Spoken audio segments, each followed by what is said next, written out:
Section 140. Vaisampayana continued. Behold, the Pandavas and the son of Dhritarashtra accomplished in arms. Drona thought the time had come when he could demand the preceptorial fees.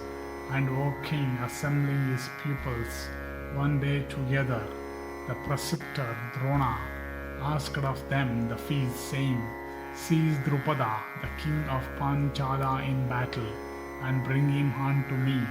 That shall be the most acceptable fees. Those warriors then answering, So be it, speedily mounted up their chariots, and for bestowing upon their preceptor the fees he had demanded marched out, accompanied by him, those bulls among men, smiting the Panchals on their way, laid siege to the capital of the great Drupada, and Duryodhana and Karna and the mighty Yuyutsu, and Dusyasana and Vikarna and Jalasandha and Sulochana. These and many other foremost of Kshatriya princes of great prowess vied with one another in becoming the foremost in the attack, and the princes riding in first-class chariots and followed the cavalry entered the hostile capital and proceeded along the streets. Meanwhile, the king of Panchala, beholding that mighty force and hearing its loud clamor, came out of his palace accompanied by his brothers. Though King Yajnasena was well armed, the Kuru army assailed him with a shower of arrows, uttering their war cry. Yajnasena, however, not easy to be subdued in battle, approaching the Kurus upon his white chariot, began to rain his fierce arrows around. Before the battle commenced, Arjuna, beholding the pride of prowess displayed by the princes, addressed his preceptor, that best of Brahmanas, Drona, and said, We shall exert ourselves after these have displayed their prowess. The king of Panchala can never be taken on the field of the battle by any of these. Having said this, the sinless one of Kunti, surrounded by his brothers, waited outside the town at a distance of a mile from it. Meanwhile, Drupada, beholding the Kuru host, rushed forward and pouring a fierce shower of arrows around terribly afflicted the Kuru ranks, and such was his lightness of motion on the field of battle, that though he was fighting unsupported on a single chariot, the Kurus, from panic, supposed that there were many Drupadas opposed to them, and the fierce arrows of that monarch fell fast on all sides, till conches and trumpets and drums by thousands began to be sounded by the Panchalas from their houses, giving the alarm. Then there arose from the mighty Panchala host a roar terrible as that of a lion, while the twang of their bow strings seemed to rend the very heavens. Then Duryodhana and Vikarna, Suvahu and Dirghalochana and Dusyasana, becoming furious, began to shower their arrows upon the enemy.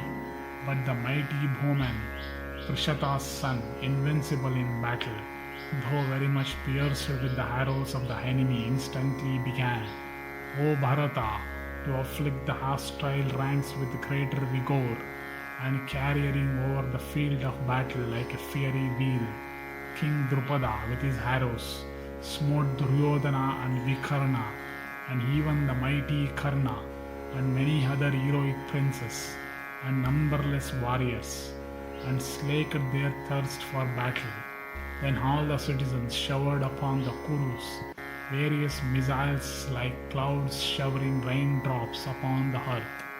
Young and old, they all rushed to battle, assailing the Kurus with vigor. The Kauravas then, O Bharata, beholding the battle become frightful, broke and fled, wailing towards the Pandavas.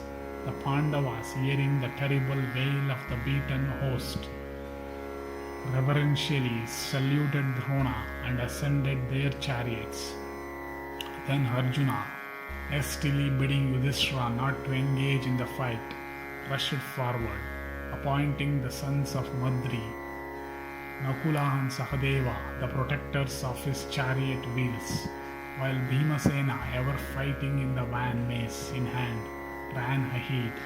The sinless Arjuna, thus accompanied by his brothers, hearing the shouts of the enemy, advanced towards them, filling the whole region with the rattle of his chariot wheels, and like a Makara entering the sea, the mighty armed Bhima, resembling a second Yama, mace in hand, entered the Panchala ranks, fiercely roaring like the ocean in a tempest, and Bhima, mace in hand, first rushed towards the array of elephants in the hostile force, while Arjuna, proficient in battle, assailed that force with the prowess of his arms, and Bhima, like the great destroyer himself, began to slay those elephants with his mace. Those huge animals, like unto mountains, struck with Bhima's mace, had their heads broken into pieces. Covered with stream of blood, they began to fall upon the ground like cliffs loosened by thunder. And the Pandavas, prostrated on the ground, elephants and horses and cars, by thousands, and slew many foot soldiers and many car warriors. Indeed, as a herdsman in the woods driveth before him with his staff countless cattle with ease, so did the Rikodara drive before him the chariots and elephants of the hostile force.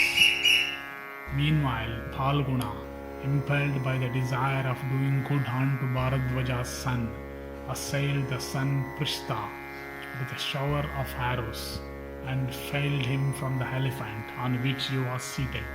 And O monarch, Arjuna, like unto the terrible fire that consumed all things at the end of the Yuga, began to prostrate on the ground horses and cars and elephants by thousands. The Panchalas and the Srinjayas, on the other hand, thus assailed by the Pandava, met him with a perfect shower of weapons of various kinds, and they sent up a loud shout and fought desperately with Arjuna. The battle became furious and terrible to behold. Hearing the enemy's shouts, the son of Indra was filled with wrath, and assailing the hostile host with a thick shower of arrows, rushed towards it furiously, afflicting it with renewed vigor. They who observed the illustrious Arjuna at that time could not mark any interval between his fixing the arrows and the bowstring and letting them off. Loud were the shouts that rose there, mingled with cheers of approval. Then the king of the Panchalas, accompanied by the generalism of his forces, Satyajit, rushed with speed at Arjuna, like the Asura Samvara rushing at the chief of the celestials in days of yore. Then Arjuna covered the king of Panchala with a shower of arrows. Then there arose a frightful uproar among the Panchala host, like unto the roar of a mighty lion springing at the leader of a herd of elephants. And beholding Arjuna rushing at the king of Panchala to seize him, Satyajit, a great prowess, rushed at him. And the two warriors, like unto Indra and the Asura, Virochana's son Bali, approaching each other for combat, began to grind each other's ranks. Then Arjuna, with great force, pierced Satyajit with 10 keen shafts, at which feat the spectators were all amazed. But Satyajit, without losing any time, assailed Arjuna with 100 shafts. Then that mighty car warrior, Arjuna, endued with remarkable lightness of motion, thus covered by that shower of arrows, rubbed his bowstring to increase the force and velocity of his shafts. Then cutting in twain his antagonist's bow, Arjuna rushed at the king of the Panchalas, but Satyajit, quickly taking up a tougher bow, pierced with his arrows Partha, his charioteer, and horses. Arjuna, thus assailed in battle by the Panchala warrior, forgave not his foe. Eager to slay him at once, he pierced with a number of arrows his antagonist's horses, flags, bow, clenched left first, charioteer, and the attendant at his back.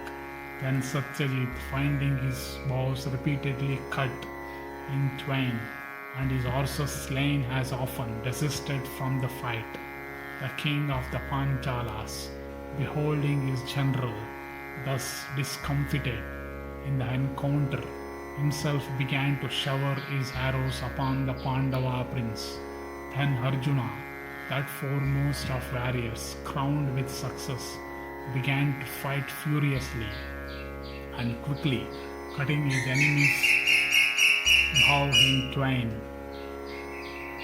as also his flagstaff, which he caused to fall down, pierced his antagonist's horses and charioteer, also with 5 arrows. Then throwing aside his bow, Arjuna took his quiver and taking out a scimitar and sending forth a loud shout, leaped from his own chariot upon that of his foe, and standing there with perfect fearlessness, he seized Drupada as Garuda seized the huge snake after agitating the waters of the ocean. At the sight of this, the Panchala troops ran away in all directions. Then Dhananjaya, having thus exhibited the might of his arm in the presence of both hosts, sent forth a loud shout and came out of the Panchala ranks. And beholding him returning with his captive, the princes began to lay waste Drupada's capital. Addressing them, Arjuna said, "This best of monarchs, Drupada, is a relative of the Kuru heroes. Therefore, O Bhima, slay not his soldiers. Let us only give on to our preceptor his fees." Vaisampayana continued, "O king, thus prevented by Arjuna, the mighty Bhimasena, though unsatiated with the exercise of battle, refrained from the act of slaughter. And O bull of the Bharata race, the princes then, taking Drupada with them, after having seized him on the field of battle, along with his friends and counselors, offered him on to Drona. And Drona, beholding Drupada, thus brought under complete control, humiliated and deprived of wealth, remembered that monarch's former hostility, and addressing him said, "Thy kingdom and capital have been laid waste by me, but fear not for thy life, though it depend now on the will of thy foe. Dost thou now desire to revive thy friendship with me?" Having said this, he smiled a little and again said, "Fear not for thy life, brave king. We Brahmanas are ever forgiving. And O bull among Kshatriyas, my affection and love for thee have grown with me in consequence of our having sported together in childhood in the hermitage. Therefore, O king, I ask for thy friendship again, and as a boon unasked, I give thee of the kingdom that was thine. Thou toldest me before that none who was not a king could be king's friend. Therefore is it, O Yajnasena, that I retain of thy kingdom. Thou art the king of all the territory lying on the southern side of the Bhagirathi, while I become king of all the territory on the north of that river. And O Panchala, if it pleaseth thee, know me henceforth thy friend." On hearing these words, Drupada answered, "Thou art of noble soul and great prowess. Therefore, O Brahmana, I am not surprised at what thou dost. I am very much gratified with thee, and I desire thy eternal friendship." Vaisampayana continued, After this, O Bharata, Drona released the king of Panchala and cheerfully performing the usual offices of regard bestowed upon him of the kingdom. Thenceforth Drupada began to reside sorrowfully in the city of Kampilya within the province of Makandi on the banks of the Ganga, filled with many towns and cities. And after its defeat by Drona, Drupada also ruled the southern Panchalas up to the bank of Charmanvati river.